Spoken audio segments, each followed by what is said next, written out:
सभी को नमस्कार। तो जिस तरह हम मेगालोब्लास्टिक एनीमिया का जो सीरीज़ है वो हम कंटिन्यू कर रहे हैं, तो हम एक और बार देख लेते हैं कि मेगालोब्लास्टिक एनीमिया क्या होता है। मेगालोब्लास्टिक एनीमिया क्यों होता है? Just because of the impaired DNA synthesis. DNA जो है अपनी बॉडी में जो मेटाबॉलिकली एक्टिव सेल्स होते हैं, जैसे कि बोन मैरो सेल्स, जो हर दम उन्हें डिवाइड रहना पड़ता है, मतलब हर दम एवरी टाइम उन्हें अपने अपने आप को डिवीजन के स्टेट में, सेल डिवीजन के स्टेट में रखना पड़ता है। तो वो उन्हें न्यूट्रिशंस की ज़रूरत ज़्यादा ज़्यादा रहती है, जैसे कि विटामिन B12, फोलेट, इन सब की ज़रूरत उन्हें ज़्यादा रहती है। तो मेटाबॉलिकली वो एक्टिव सेल्स होते हैं। म्यूकोजल सेल्स, इपिथेलियल सेल्स, इन्हें बार बार डिवाइड होना है और ख़त्म होना है, डिवाइड होना है। ओके, तो ऐसे सब कंडीशन के लिए, मेटाबॉलिकली एक्टिव रहने के लिए, सेल डिवीजन के लिए डीएनए सिंथेसिस, रेप्लिकेशन होना ज़रूरी है। तो उन सेल डिवीजन के लिए, डीएनए रेप्लिकेशन के लिए अपना विटामिन B12 एंड फोलेट की ज़रूरत होती है। तो जब वो विटामिन B12 या फोलेट डेफिशिएंसी या परनीशियस एनीमिया, इन सब कंडीशन में जो अपने विटामिन मेगालोब्लास्टिक एनीमिया कंडीशन जो है देखने को मिलता है। तो मैंने बताया था मेगालोब्लास्ट क्या होता है। जब बोन मैरो के ऊपर प्रेशर आता है तो वो डायरेक्ट मेगालोब्लास्ट कंडीशन, जो मेगालोब्लास्ट होते हैं वही रिलीज कर देते हैं। पूरा डीएनए, मतलब इतना प्रेशर आ जाता है कि वो अपना जो डायरेक्ट मेगालोब्लास्ट होते हैं वही वो रिलीज कर देते हैं ब्लड स्ट्रीम के अंदर। ओके, तो हमने देख लिया था कि इसके कॉजेज़ क्या होते हैं। मोस्टली डिमांड इंक्रीज़ की वजह से, जैसे कि प्रेगनेंसी के टाइम पे डिमांड जो है इंक्रीज़ हो जाती है। और और इन केस और डाइटरी में तुम खाने में कम कर दियो पूरा फोलेट लेना। हम जो फोलेट डेफिशिएंसी पढ़ रहे थे, तो पहले हम फोलेट डेफिशिएंसी पढ़ेंगे, फिर उसके बाद cobalamin deficiency, vitamin B12 deficiency, then will go with the pernicious anemia. तो हम लास्ट वीडियो में हमें फोलेट का मेटाबॉलिज्म अच्छे से पढ़ लेते, किस तरह फोलेट पॉलीग्लूटामेट से पूरा अपना जो है वो यू TMP में कन्वर्ट होता है, DTMP में कन्वर्ट हो जाता है। जो थाइमिडीन, जो अपने डीएनए के ब्लॉक्स, डीएनए को मतलब बिल्ड करने में काम आता है थाइमिडीन, तो वहाँ तक कैसे पहुँचा, बीच में वो मिथाइलोकोबालामिन को भी कैसे हेल्प करता है। एक बहुत बड़ी कहानी जैसी है, जो मैंने लास्ट वीडियो में फोलेट डेफिशिएंसी पढ़ा दिया था। तो वो अगर वो वीडियो देख कर आओगे तो तुम्हें और अच्छे से समझ आ जाएगा। नहीं तो फिर जो पहले का वीडियो था, जो स्टार्टिंग वाला वीडियो, जो इसमें कॉजेस या इंट्रोडक्शन दिया फोलेट डेफिशिएंसी का, और साथ में उसके कॉजेस के बारे में डिस्कस किया, और तुमको फोलेट मेटाबॉलिज्म के बारे में नहीं पढ़ना है तो तुम डायरेक्ट यहाँ पैथोजेनेसिस पढ़ सकते हो। ओके, तो अगर तुमने पढ़ लिया तो बहुत अच्छी बात है, तुम्हारा कंसेप्चुअल क्लैरिटी एक नंबर हो जाएगा। वीडियो थोड़ा बड़ा था बट बहुत सही वीडियो था वो। Okay, and now will go with the pathogenesis of the folate deficiency. अब फोलेट डेफिशिएंसी हो गया भाई, डिमांड बढ़ गई बॉडी में, प्रेगनेंसी के टाइम पे डिमांड बढ़ गई, और सही से खा नहीं रहा बंदा, 6-7 महीने से अल्कोहल भर भर के पी रहा है, सब फालतू कॉजेस की वजह से उसे हो गया फोलेट की डेफिशिएंसी उसकी बॉडी में। और अपनी बॉडी में 2 से 4 महीने तक का जो है वो फोलेट जो है वो अपनी बॉडी स्टोर करके रखती है अपनी बॉडी, और वो जो स्टोर किया वो भी खत्म हो गया। इतना मतलब बंदा सीवियर कंडीशन में जिसको फोलेट डेफिशिएंसी हो गया। ओके, तो फोलेट डेफिशिएंसी होने की वजह से क्या क्या लीड्स टू, क्या क्या देखने को मिलेगा? Impaired cell division. देखो भाई, सेल डिवीजन, सेल रेप्लिकेशन में अपना फोलेट का काम बहुत ऊपर है। Okay, not only the folate but also the vitamin B12 का भी, वो हम विटामिन B12 डेफिशिएंसी में हमें डिटेल में पढ़ेंगे जैसे हम फोलेट पढ़ रहे हैं। Okay, and sorry, folate deficiency lead to the impaired cell division, and second one is the accumulation of homocysteine. Homocysteine का एक्यूमुलेशन। तुम्हें पता होगा कि अगर तुमने फोलेट मेटाबॉलिज्म देख लिया हो तो तुम्हें पता होगा होमोसिस्टिन क्या करता है अपनी बॉडी में, क्या क्या उखाड़ सकता है, हार्मफुल सब्सटेंस होता है, तो उसको एक्यूमुलेट होने से बचाता है। ओके, तो अगर इसको एक्यूमुलेट नहीं होने देगा, तो अगर फोलेट डेफिशिएंसी आ जाएगा तो एक्यूमुलेशन होना चालू हो जाएगा। Okay, and the third one is the neural tube defects in foetus. तो फीटस में अगर फोलेट का काम क्या होता है, प्रेगनेंसी के टाइम पे डिमांड बढ़ क्यों जाता है? तुम क्वेश्चन पूछे कि प्रेगनेंसी के टाइम में डिमांड क्यों बढ़ जाता है? Just because of 23rd day और 26th डे के डे पर क्या होता है कि 23rd डे पे जो एंटीरियर न्यूरल पोर जो वो क्लोज हो जाता है। ओके, और 26th डे पर पोस्टीरियर न्यूरल पोर जो है वो क्लोज अप हो जाता है। तो इन 2 डे के मतलब जो जेस्टेशन पीरियड की ये जो ड्यूरेशन होता है, वहां पे हमें फोलेट की बहुत जरूरत होती है। तो फोलेट का डिमांड इतना ज्यादा बढ़ जाता है कि मतलब डबल, जो नॉर्मली जो 200 to 400 माइक्रोग्राम पर डीएल डेली चाहिए होता था, वो डायरेक्ट 500 से 800 ग्राम पर डीएल, माइक्रोग्राम पर डीएल वो हो जाता है। ओके, तो सबसे पहले हम पढ़ेंगे impaired cell division. Impaired cell division होने की वजह से क्या क्या कॉजेस होते हैं। जब हम मेगालोब्लास्ट निकल के आते हैं ना, वो इम्पेयर्ड सेल डिवीजन की वजह से देखने को मिलता है। अभी देखो, मेगालोब्लास्टिक हम एनीमिया के बारे में जब भी पढ़ते तो हमें यही पता रहता है कि भाई एनीमिया है तो हीमोग्लोबिन, आरबीसी की कमी होगी, बस इससे ज्यादा क्या ही हो सकता है। तो ये तो बेसिक पिक्चर रहता है, तो उसको मैं क्लियर कर रहा हूँ कि भाई not only the anemic condition, but also the accumulation of the homocysteine and neural tube defects. These all are seen in this pathogenesis of the folate deficiency. Okay, the rapidly dividing cells, impaired cell division में the rapidly dividing cells in the body are mostly affect such as cells of bone marrow. जो rapidly divide, मैंने बताया, मैं वापस बार बार बता रहा हूँ कि जो अपनी बॉडी में जो रैपिडली डिवाइड होते हैं, मेटाबॉलिकली एक्टिव सेल्स होते हैं, वो ज़्यादातर इफेक्ट हो जाते हैं फॉलेट डेफिशिएंसी की वजह से. ओके, वो कौन से चीज़ें जो मेटाबॉलिकली एक्टिव है, जो मैंने सबसे पहले bone marrow, mucosal epithelium cells of GIT के जो सेल्स होते हैं वो बार बार वर्क करते फिर शेड आउट होकर वो फीकल मैटर के थ्रू, फीकल जो स्टूल का जो मतलब जो स्टूल के अंदर जो प्रेजेंट होते हैं ना, उनमें देखा जाए तो वो शेडेड सेल्स ऑफ इपिथेलियल वो भी देखने को मिले. जब वो ओल्ड सेल्स जो होते हैं वो शेड आउट होकर वो फीकल मैटर से निकल जाते हैं. और टंग म्यूकोसा क्यों मैंने बोला कि टंग बहुत इंपॉर्टेंट मेगालोब्लास्टिक एनीमिया में. तुम्हें पता है जब तुम क्लिनिक जाते हो तो डॉक्टर तुम्हारा टंग चेक करता है. टंग क्यों चेक करता है? मोस्टली फीमेल का तो अच्छे से चेक करता है, क्योंकि जब मेगालोब्लास्टिक, जो टंग के जो सेल्स होते हैं ना, वो मेटाबॉलिकली एक्टिव होते हैं, रैपिडली डिवाइडिंग सेल्स होते हैं, क्योंकि टंग के साथ पूरा दिन काम रहता है. क्या तुम अभी मैं बोल रहा हूँ, मेरा बोलने का रीजन क्या है? टंग मेरे को बहुत हेल्प कर रहा है. जब तुम एनाटॉमी पढ़ रहे होगे तब टंग तुम पढ़ोगे, टंग वोकल कोड जब तुम पढ़ोगे तो वोकल्स कोड के टॉपिक में, मेरे को याद है वोकल्स कोड्स के टॉपिक में दिया होगा कि किस तरह अपनी बॉडी से वॉइस कैसे निकलता है, अंदर से एयर कैसे प्रोड्यूस होता है, वो एयर अपनी ब्रेन को कैसे कंट्रोल करता है कि ये वर्ड्स निकालना है, किस तरह साइंटिफिक पूरा सही तरीके से. तो तुम वो चीज़ पढ़ोगे ना, तब तुम्हें जो लोग फालतू के वर्ड्स बोलते तुम ये नहीं कर सकते, तुम वो कर सकते, तुम ये हो वो, उन सब चीज़ों को तुम इग्नोर करोगे. This is just air. Okay, ये सिर्फ ऑर्गन, मतलब सिर्फ जीभ बोल रहा है. तो ये सब बोलने के जब हम बोलते रहते हैं ना, ये मैं बात कर रहा हूँ, खाना खा रहा हूँ, खाना खाने में भी अपना टंग इतना काम कर रहा है, तो तब क्या होता है ना कि अपना टंग का बहुत वियर एंड टीयर कंडीशन में चलता है. मतलब वो कभी दांतों के नीचे आ जाता है, कभी कुछ ऐसा चीज़ खा जाते हैं जिसकी वजह से जीभ को दिक्कत हो जाती है. तो सब कंडीशन में टंग के जो सेल्स होते हैं, epithelial cells, mucosa epithelial cells जो होते हैं, वो इफेक्ट होते रहते हैं, उनमें मतलब कुछ ना कुछ दिक्कत आती है. तो वो वापस जो डेड सेल्स होते हैं वो क्लियर आउट होकर न्यू सेल्स तुरंत ही मैं बोला ना मेटाबॉलिकली एक्टिव, रैपिडली डिवाइडिंग होते रहे जो टंग के सेल्स, जब विटामिन B12 या फोलेट की डेफिशिएंसी देखने को मिले, तब अपना जो टंग के ऊपर जो सेल्स होते हैं वो डिवाइड ही नहीं होंगे. जो वियर एंड टीयर कंडीशन, वो डिवाइड ही नहीं होगा, एकदम स्मूथ देखने को मिलेगा. जो पिंक कलर का देखने को मिलता है ना टंग नॉर्मली, वो जो विटामिन B12 डेफिशिएंसी में क्या देखने को, एकदम स्मूथ टंग निकलने को, एकदम मसल. वो बोलते हैं ना मीट, जब मटन का जो तुम मीट देखोगे ना, मसल, जो मटन काटते समय जो मटन देखो एकदम रेडिश पिंक कलर होता है, एकदम मसल जैसा दिखता है ना, वैसा अपना टंग देखने को मिलेगा. ओके, एकदम स्मूथ शाइनी सरफेस होगा. मैं बोल रहा हूँ क्लिनिकल एग्जामिनेशन में बहुत काम आएगा. This is a part of, देखा मैं बोला ना, हर एक चीज एक दूसरे के साथ लिंक्ड होता है. ओके, जो तुम टॉपिक पढ़ रहे हो उसके ऊपर सही से फोकस करोगे, तुम्हारा क्लिनिकल वाला पार्ट भी यही कवर हो जाएगा.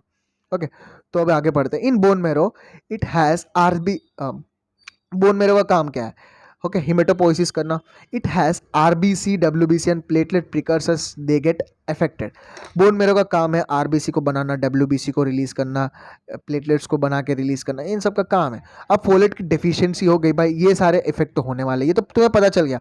Normally RBC precursor are big in size. देखो मैंने बताया था, जो आरबीसी के जो प्रिकर्सर सेल होते हैं वो नॉर्मल आरबीसी, बाइकॉन्केव आरबीसी बनने के लिए ये बहुत बिग होते हैं, बड़े होते हैं, और ये स्मॉल होते हैं. तो ये इसमें न्यूक्लियस होता है, इसमें न्यूक्लियस नहीं होता है, इसमें हीमोग्लोबिन होता है, इसमें ऑर्गेनल्स नहीं होते, इसमें ऑर्गेनल्स होते हैं. ये इस पूरे प्रोसेस में बहुत सारे स्टेप्स होते हैं, मुझे याद नहीं है. ओके, तो मैं अभी नहीं बता सकता, I am sorry for that. तो उस पूरे प्रोसेस में जो विटामिन फोलेट का विटामिन B12 और फोलेट का बहुत बड़ा हाथ होता है, जो डिवाइड होता रहता है. रैपिडली डिवाइड होते होते हुए वो आरबीसी के कंडीशन में आता है. जब नॉर्मली हर चीज़ प्रेजेंट हो, तब अगर फोलेट और विटामिन B12 की कमी हो जाती है तो वो इस स्टेज तक पहुंच नहीं पाता है. बीच में कोई दूसरा सेल मैक्रोसाइट्स रिलीज हो जाते हैं, और ये मैक्रोसाइट्स रिलीज होकर अपनी बॉडी में ब्रेक डाउन हो जाते हैं. बॉडी में ब्रेक डाउन हो जाएंगे तो एनीमिया की कंडीशन देखने को मिलेगा. एनीमिया कंडीशन हो गया तो बोन मैरो के ऊपर फिर प्रेशर आएगा. बोन मैरो डायरेक्ट मेगालोब्लास्ट ही रिलीज कर देंगे. भाई निकल यार, मेगालोब्लास्ट तुम खुद ही निकलो, इतना प्रेशर मैं नहीं झेल सकता करके वो डायरेक्ट मेगालोब्लास्ट रिलीज कर देते हैं. But because of folate deficiency, the bone marrow releases the larger and mature RBCs called macrocytes. Immature immature RBC, sorry, okay. तो मैच्योर आरबीसी नहीं, इमेच्योर आरबीसी जो मैक्रोसाइट्स रिलीज करते हैं, मैंने बोला ना मैक्रोसाइट्स रिलीज कर देते पहले। And this are destroyed in spleen. Spleen का जो पल्प होता है जो एकदम पतले पतले होते हैं, उसके अंदर उसके थ्रू वो आर्टरीज जो इतने पतले होते हैं कि सिर्फ उसमें से एक ही आरबीसी निकल सकते हैं, वो भी नॉर्मल आरबीसी। अगर कोई पुरानी आरबीसी जिसका पूरी फ्लेक्सिबिलिटी इतना ज्यादा है फ्लेक्सिबिलिटी, तो वो टूट जाएगा तो वहां पे मर जाएंगे। बोलते हैं, इसीलिए तो बोलते हैं spleen is the graveyard of the RBC cells due to the larger size. बड़े मैक्रोसाइट्स जो है वो नॉर्मल आरबीसी से बड़ा है, तो जैसे स्प्लीन के थ्रू गुजरेंगे तो स्प्लीन इतना प्रेशर देगा कि वो पचक के टूट जाएंगे, ब्रेक डाउन हो जाएंगे। तब ब्रेक डाउन हो जाएंगे, तो आरबीसी सारे टूट रहे, हिमोलाइसिस हो रहा है। तो हिमोलाइसिस होगा तो this leads to decrease total RBC and leads to the anaemia. इस तरह फोलेट डेफिशिएंसी होने के वजह से मैक्रोसाइट्स पहले मैक्रोसाइट्स निकलेंगे, फिर उसके बाद मेगालोब्लास्ट निकलेंगे। मैक्रोसाइट्स निकलकर पहले एनीमिक कंडीशन क्रिएट किया, फिर in response to this bone marrow starts compensate with the requirement of RBC. अब अपनी बॉडी में आरबीसी की कमी हो गई, एनीमिक कंडीशन रिलीज हो गया, तो बोन मैरो के ऊपर प्रेशर जाता रहेगा कि भाई जब factors affecting the bone marrow to do the process of hematopoiesis, तब उसमें पढ़ोगे तो उसमें जब अपनी बॉडी में आरबीसी की कमी हो जाए, जब तुम पहाड़ के ऊपर जाओगे तो तुम्हारे बोन मैरो के ऊपर प्रेशर आएगा, तब तुम आरबीसी को ज्यादा रिलीज करोगे ताकि तुम्हें ऑक्सीजन को ज्यादा ले सके, क्योंकि ऑक्सीजन रिक्वायरमेंट वहां पे कमी हो जाती है, ऑक्सीजन को ज्यादा चाहिए तुम्हें तो बॉडी को, तो वहाँ पे आरबीसी तुरंत अपनी बोन मैरो रिलीज करेगा। ओके, तो अपनी बोन मैरो के ऊपर प्रेशर आ गया, भाई एनीमिक कंडीशन है, तो बोन मैरो के ऊपर प्रेशर आ तो गया। अब पहाड़ के ऊपर गए, ठीक है अपनी बॉडी में फोलेट है तो मैं बना के नॉर्मल आरबीसी भेज दूंगा, बट यहाँ पे साला फोलिक एसिड विटामिन बी12 ही नहीं है, फोलिक एसिड विटामिन बी12 ही नहीं है, तो मैं कैसे भेजूं नॉर्मल आरबीसी। एक काम करता हूँ, मैं मैक्रोसाइट्स, अभी मैक्रोसाइट्स भी नहीं बनेगा, इतना प्रेशर में मैक्रोसाइट्स घंटा भी नहीं बन पाएगा, मैं डायरेक्ट मेगालोब्लास्ट ही चिपका देता हूँ, तो then releases the abnormally formed RBC called megaloblast. इस तरह मेगालोब्लास्ट जो है मेगालोब्लास्ट एक ऐसा सेल है जो आरबीसी का प्रिकर्सर सेल होता है, वो डायरेक्ट मेगालोब्लास्ट जो है ब्लड स्ट्रीम के अंदर रिलीज हो जाते हैं। Okay okay, and then so the final result is macrocytic megaloblastic anemia। जो नॉर्मल मेगालोब्लास्टिक एनीमिया जो कंडीशन है उसमें मैक्रोसाइट्स देखने को मिलते हैं, then we can see the megaloblast in the blood. And यहाँ तक हमें आरबीसी की बात हुई। अब सिर्फ not only RBC, bone marrow का काम सिर्फ आरबीसी बनाना ही नहीं है, डब्ल्यूबीसी प्लेटलेट्स भी बनाता है। ओके, लिम्फोसाइट्स, ऐसे बहुत सारे काम है भाई, बोन मैरो का काम ही बहुत खतरनाक है। ओके, बहुत मजा भी आता है वो टॉपिक। बोन मैरो के ऊपर मेरा वीडियो है, बोन मैरो किस तरह मतलब दिखता है, बोन मैरो किस तरह अपने सेल्स को रिलीज करता है, बहुत इंटरेस्टिंग वीडियो है, तुम देख सकते हो। मैं मतलब वीडियो लिंक मतलब नीचे रख दूंगा मैं डिस्क्रिप्शन में। Okay okay, now not only RBCs folate deficiency also affect the WBC production and bone marrow starts releasing large and immature neutrophils।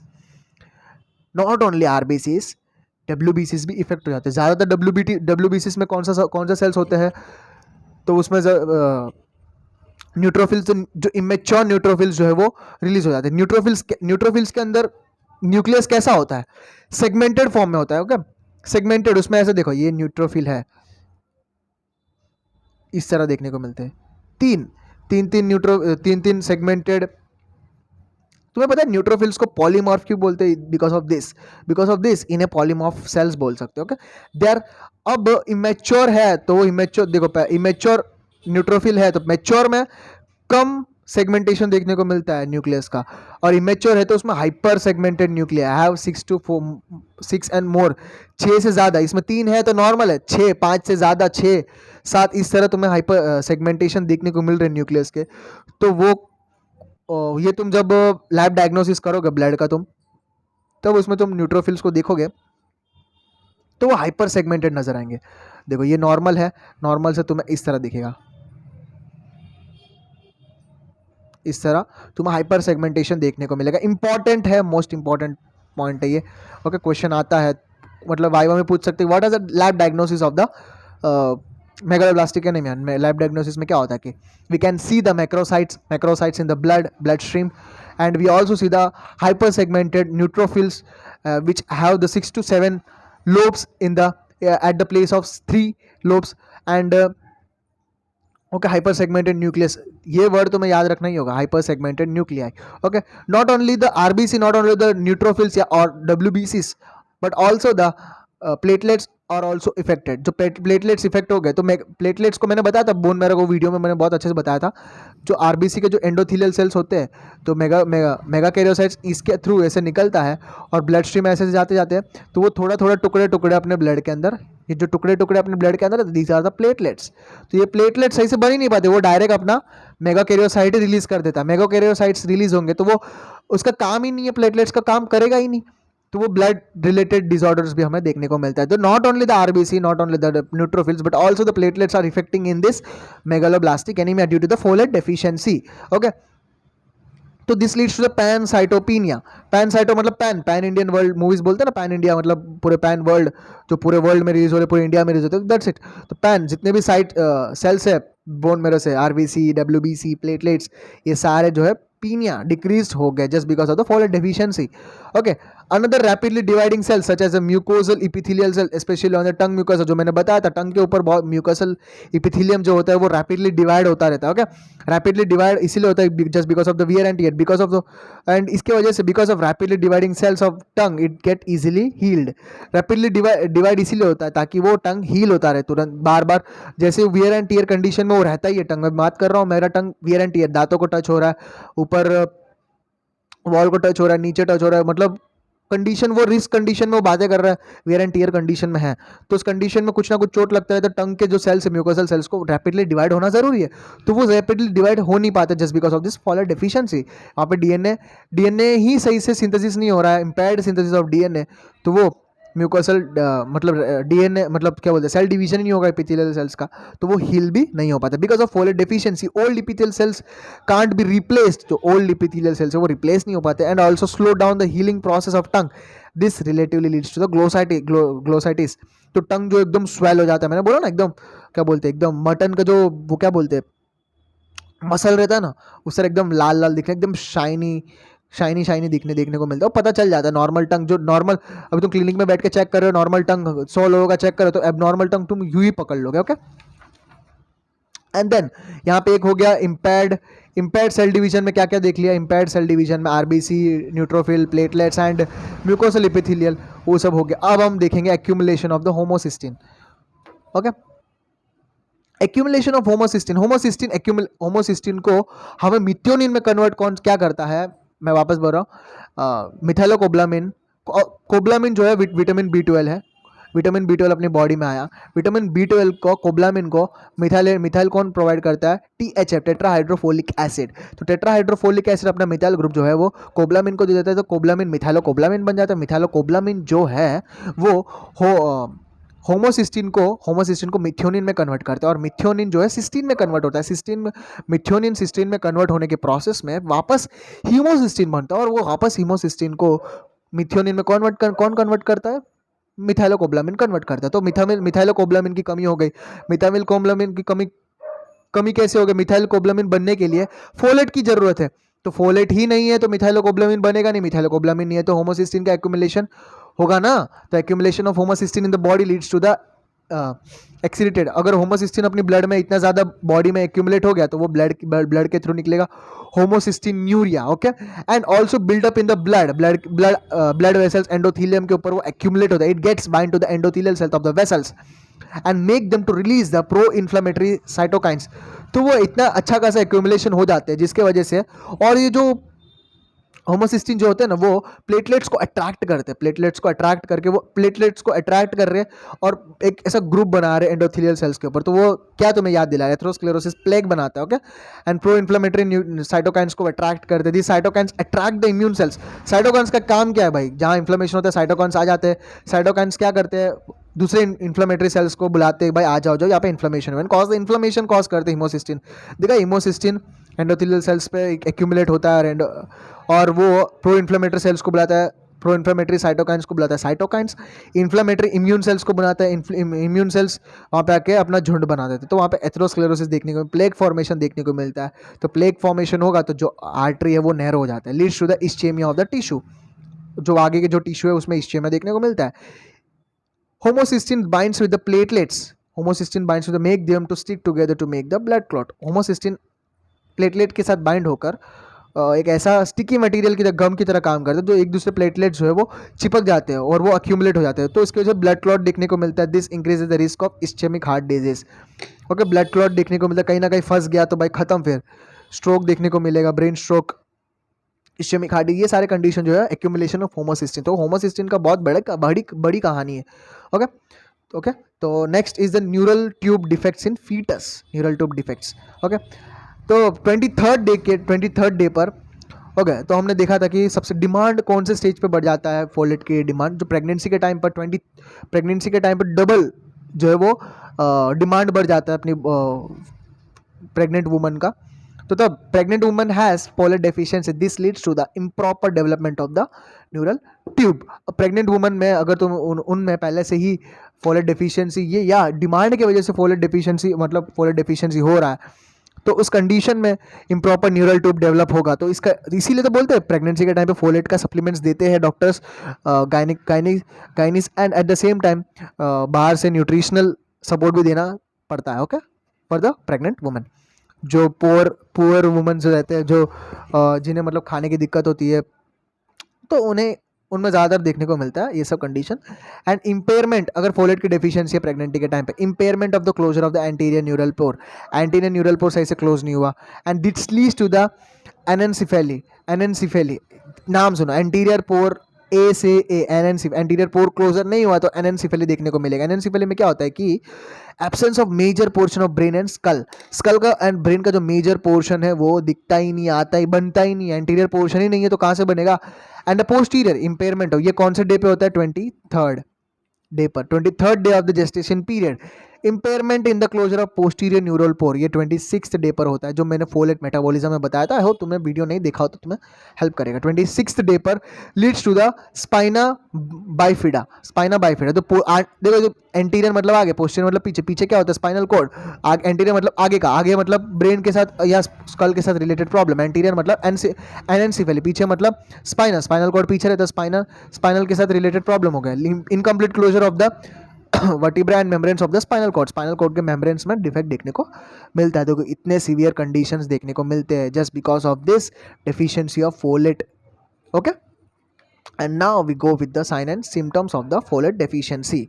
Okay, sign and symptoms folate deficiency, the normals देखो, सबसे पहले megaloblastic anaemia. Anaemic condition में classical symptoms क्या होता है, सबसे पहले shortness of breathing इसलिए होता है कि भाई आरबीसी कम हो जाती है, तो अपनी बॉडी में ऑक्सीजन की कमी हो जाती है, ऑक्सीजन की कमी होने की वजह से शॉर्टनेस ऑफ ब्रीथिंग सही से हो नहीं पाता। ओके, बंदा पेलर होने लग जाता है, क्योंकि है ना, पेल दिखने लग जाता है, एकदम वाइटिश।